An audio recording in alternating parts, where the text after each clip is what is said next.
AVC et démence. Des nouveaux risques attribués aux boissons sucrées. Les sodas classiques et light sont-ils mauvais pour le cerveau? La question se pose après la publication de deux études menées par une même équipe de chercheurs américains qui mettent en garde contre ces deux types de boissons, et plus généralement contre l'excès de sucre. Qu'elles soient light ou classiques, les effets des boissons sucrées sur l'organisme font souvent l'objet d'études scientifiques pour connaître leur impact sur le long terme. Caries, surpoids, diabète.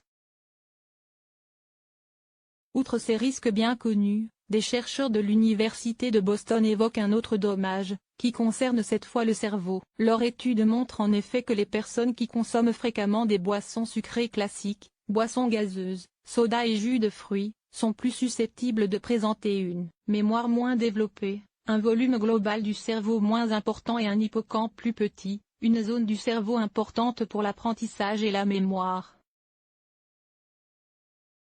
Mais il n'est pas conseillé de se rabattre sur les sodas light car dans une autre étude, les chercheurs pointent des risques propres.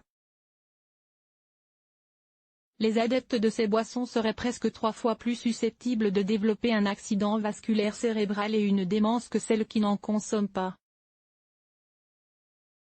Les chercheurs sont prompts à souligner que ces résultats, qui apparaissent dans les journaux Alzheimer et Dementia Stroke, démontrent une corrélation mais pas de véritable lien de cause à effet.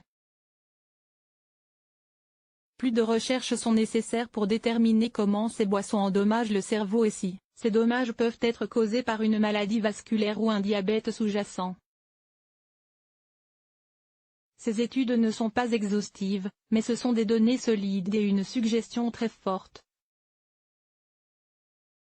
Déclare Souda Cesadri, professeur de neurologie à la faculté de médecine de l'Université de Boston. Il semble qu'il n'y ait pas d'avantage à consommer des boissons sucrées, et la substitution du sucre par des édulcorants artificiels ne semble pas aider. Les boissons sucrées, principale source d'exposition. Les chercheurs sont partis du constat que l'excès de sucre a longtemps été associé à des maladies cardiovasculaires et métaboliques, mais ses effets sur le cerveau humain sont peu documentés. Bien que le risque concerne le sucre en général, ils ont choisi de se concentrer sur l'impact des boissons sucrées, principale source d'exposition. Pour la première étude, les chercheurs ont examiné les données, y compris celles issues d'analyses d'imagerie par résonance magnétique, IRM, et de résultats de tests cognitifs, auprès d'environ 4000 personnes inscrites dans des cohortes de santé. Ils se sont particulièrement intéressés aux personnes qui ont consommé plus de 2 boissons sucrées par jour ou plus de 3 sodas par semaine. Parmi celles-ci, ils ont constaté de multiples signes de vieillissement accéléré du cerveau, y compris un volume général du cerveau plus faible, une mémoire épisodique plus pauvre et un hippocampe rétréci, soit des éléments qui constituent des facteurs de risque de survenue de la maladie d'Alzheimer à un stade précoce. Gare aux édulcorants artificiels. Les chercheurs ont également constaté qu'une consommation élevée de sodas diététiques, au moins une par jour, était associée à un volume plus petit du cerveau. Dans la deuxième étude, les chercheurs ont utilisé les données de santé des mêmes personnes membres de ces cohortes, mais seulement des plus âgés, et ont regardé spécifiquement si les participants avaient subi un AVC ou avaient été diagnostiqués avec une démence.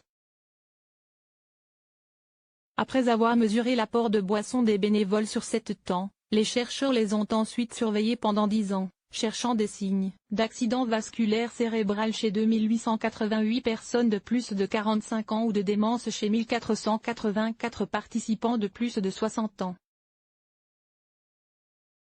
Leurs conclusions ont établi que les personnes qui ont bu au moins un soda diététique par jour étaient presque 3 fois plus susceptibles de développer un AVC et une démence.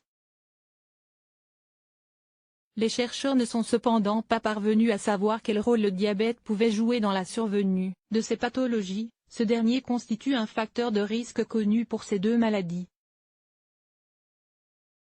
Mais les diabétiques ont davantage tendance à consommer des sodas light pour limiter leur consommation de sucre. Diverses hypothèses sont avancées sur la façon dont les édulcorants artificiels peuvent causer ces dommages, notamment le fait qu'ils auraient la capacité de modifier la composition de la flore intestinale, une partie de l'organisme directement liée au cerveau.